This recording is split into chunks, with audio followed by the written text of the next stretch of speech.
Hi everybody, my name is Lori Manktelow and I am Brady Watkins' mom in Miss Pavo's class.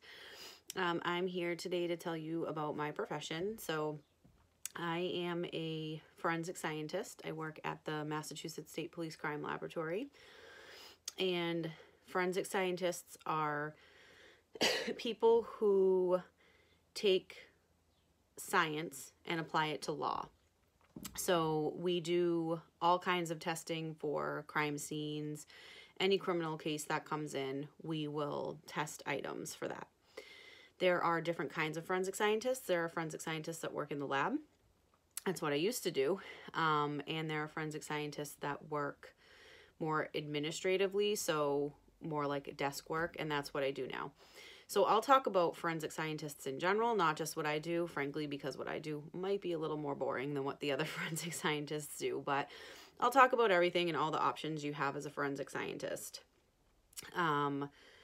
So at the Massachusetts State Police Crime Laboratory, I work in our quality assurance section. So you can kind of think of us as kind of like your teachers. So we are an accredited lab, which means that we have rules that we have to follow. So we have a set of standards that we have to follow, and my job is to make sure that all of our policies and procedures are in place, to make sure that people are following those standards, to make sure that the work that we're producing is good work, that people are getting the right answer on their cases and things like that. So that's what I do. I make sure that when people make mistakes that we fix them, and make sure that we do things to try to make sure those mistakes don't happen again.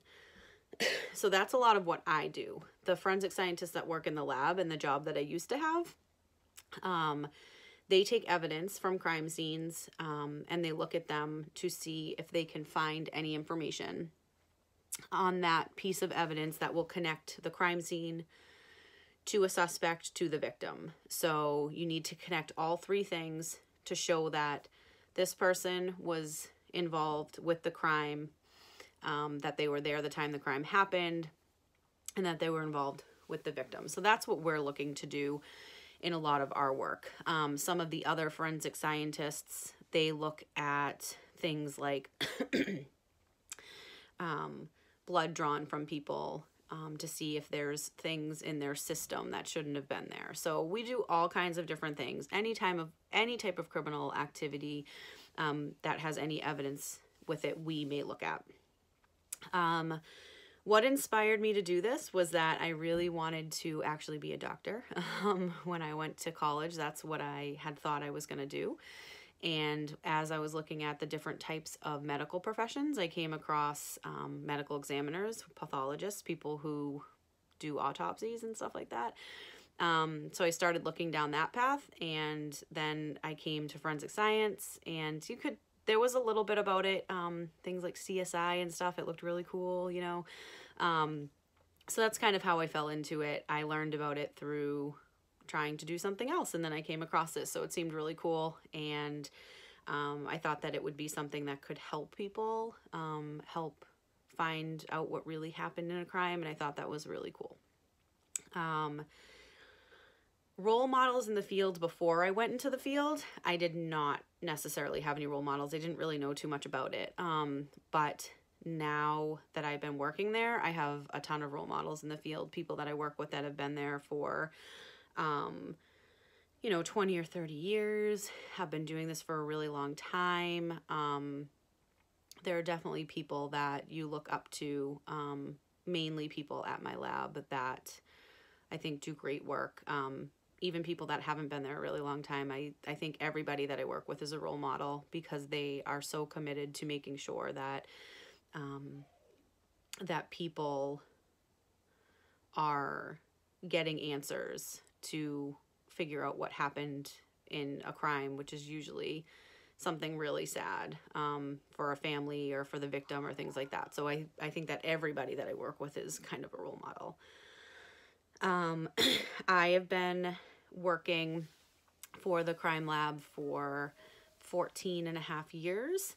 I worked in the criminalistic section, and I went to crime scenes for 8.5 years of that, and the rest of the time I've been working in our quality assurance section. So the criminalistic section are the group of people who take the evidence like if you get a shirt or a knife or something like that in, and they look at it to see if there's any biological fluids on it, like blood, if there's any blood stain patterns. So if there's anything you can tell from the patterns, like, are they really small specks of blood or are they bigger specks of blood? How fast was the blood coming at this object or this shirt or something at the time that it came out? So it's a really cool thing that they get to do in criminalistics. And then crime scene response was another unit that I was in.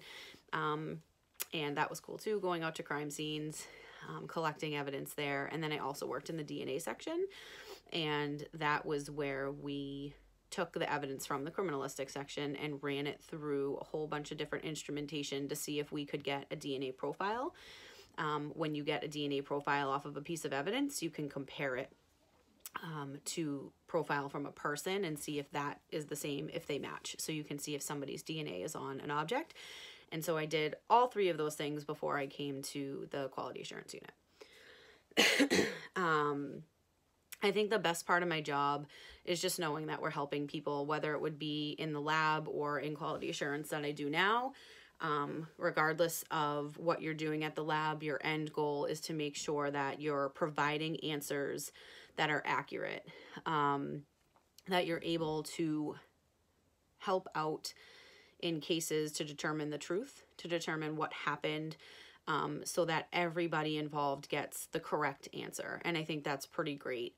Science is something that really provides accurate answers. It's something that is, in my opinion, and I think in most people's opinion, is really dependable. So it's not, human beings can say they saw something, and that can be dependable, but science is so dependable because science doesn't have, memory. It doesn't have to remember something. It's just, this is what's on this item. And I think that's really cool. And I think that, so the best part of my job is knowing that we're providing information to investigators, to people in police departments and people in the judicial system. We're providing answers to them so they can help solve a case appropriately. The worst part of my job is probably that sometimes we see some things that are really, really sad. When you work in a job like mine, it can be tough. You see some things that are sad, some things that are tough to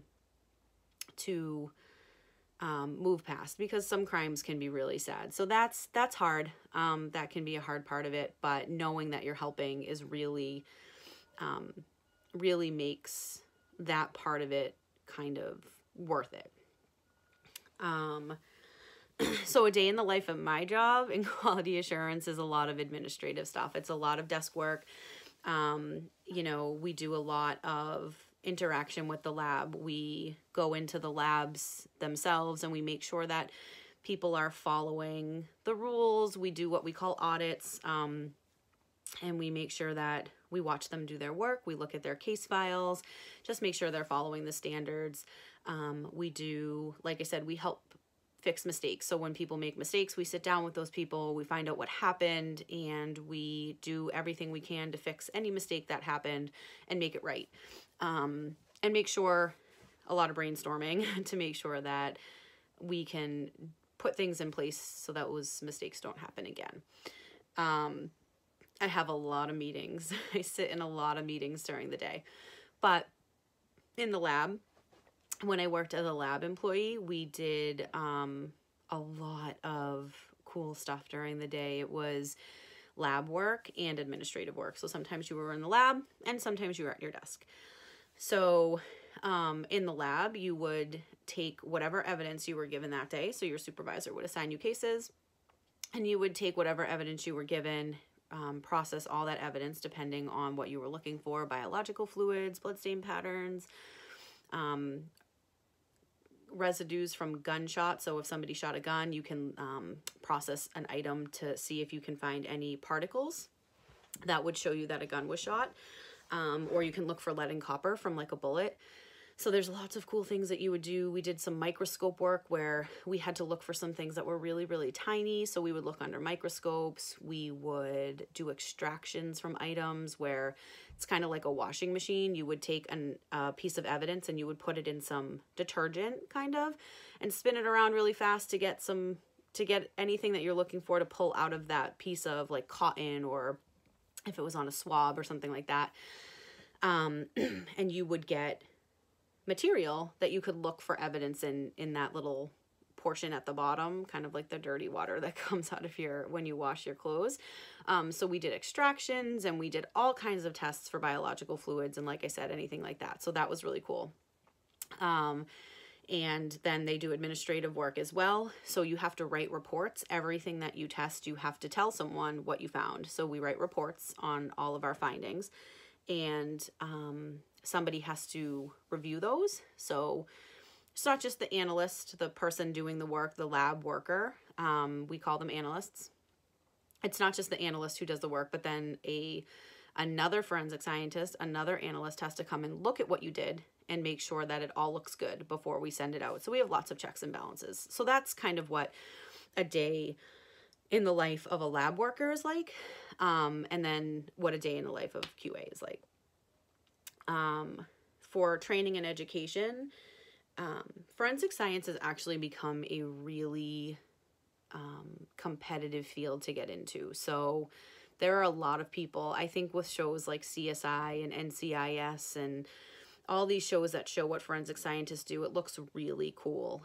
People think that this is a really cool profession, and that's because it is. It's a great profession. You get to help. It's really rewarding. It's fun. You know, it has its worst parts of it as well, but it's overall really, it's a really great job. So it's become really competitive. And when I went to school years ago, when I was in college, I was a biology major. So I was a science major. I got my degree, a major in biology, and I have a minor in chemistry, and I got my master's degree in biology as well. So that's the training, that's the education that I have. Now there are a lot of schools that offer forensic science degrees in and of themselves. Because it's so competitive, you know, I like to say that it's still great to have a science degree because it's general. So if you go into forensic science and say, maybe this isn't for me, you still have a really solid science degree. So you could work in another lab. You could work, you know, in a research lab. Like I used to, before I worked here, I worked in a research lab. So you could do things like, you know, you look at, now is a perfect time to look at what a researcher does. So everybody knows what's going on in the world right now with the coronavirus. And there's a lot of scientists who are researching ways to make it better. So you can do those kinds of things if you have a science degree. If you have a forensic science degree, it's very specific. So I still like to say that it's great to have a general science degree, but you really have to do something else to make yourself stand out, because there's so many applicants for one position. So many people apply. So if they put out a job, they get tons and tons of people that come back and say, I want that job. And you have a lot of people with forensic science degrees. So as for education, you can have a science degree. The requirement to be a forensic scientist by those standards that I was talking about is that you have to have a degree in a natural science. So that would be something like chemistry or biology or physics, or a forensic science degree. So either of them is fine. But a lot of people, what they do is they'll get a science degree, like biology or chemistry, and then they'll go get a master's in forensic science. So it gives them that edge. It shows that they have some forensic science background, but they still have a science degree. So if they decide that's not for them, they have a lot of other options. For training, it depends on what unit you come into when you come into our laboratory, but you spend a long time training, anywhere from 6 months up to a year, up to 18 months. It takes a long, long time to train, to train a forensic scientist. We have a lot of different protocols and a lot of different procedures, and everybody has to be tested at the end of each training. They have to be tested. It took me 9 months when I trained in criminalistics. It took me 9 months to complete my training. It took me over a year to complete my training in crime scene response, and it took me over 6 months to complete my training in DNA. So there's a lot of training. The training in QA, the section that I work in now, is much different just because it's an administrative job. So it's very different. You train almost all the time. It's every time something new comes up, you're learning something new. So it's a very different thing. But for a scientist, for one of the people in the lab, there's a lot of training that goes into it. Like I said, sometimes up to a year and a half before you're ready to work on casework. So it's a long road, but it's definitely worth it. The advice that I would give to people who want to prepare to be in a role like this is to have a really good science background. Depending on what type of unit you want to work in, if you want to work in more of like a toxicology type unit or our drug identification unit, they have a lot of chemistry that they have to do. DNA, biological fluids, that's a lot of biology. So any of those sciences will prep you for that, but you have to have a strong background in science. At the Massachusetts State Police Crime Lab, we have a couple of other sections that are filled by sworn members. So what that means is, so I work for the Massachusetts State Police, but I'm a civilian. I didn't go to the academy. I'm not a police officer.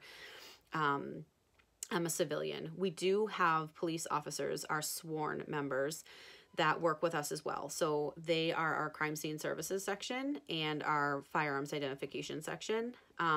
They are officers who work, our crime scene services section also goes to crime scenes. We have civilians and sworn members that go, they just do different things there. So the civilian members at a crime scene will look for like biological fluids, and bloodstain patterns and gunshot residues. That's what they'll do. The sworn members, they document the scene, they photograph the scene. Our sworn members for crime scene services do all of our fingerprint analysis. So if that's something that you're interested in, looking at fingerprints and determining if two fingerprints are the same, kind of like DNA, you can tell that my fingerprint, it will match my fingerprint, or my DNA will match my DNA. So they do a similar thing with fingerprints. So they do the fingerprint and any impression evidence. So footwear. So if you go outside and you step in the sand and you see that your shoe leaves an impression, or in the mud or in the snow, things like that, they'll go to crime scenes. They look for that kind of stuff. Is there a shoe impression there that they can take a photo of, or put a casting in so they can actually pull it up and have the bottom of the impression in like a stone casting, things like that. So they do all of our impression evidence and our fingerprint evidence, and our firearms identification section is the section that looks at all of the firearms that come in, obviously. And they make sure they do functionality testing so they can say, yes, this is a working firearm.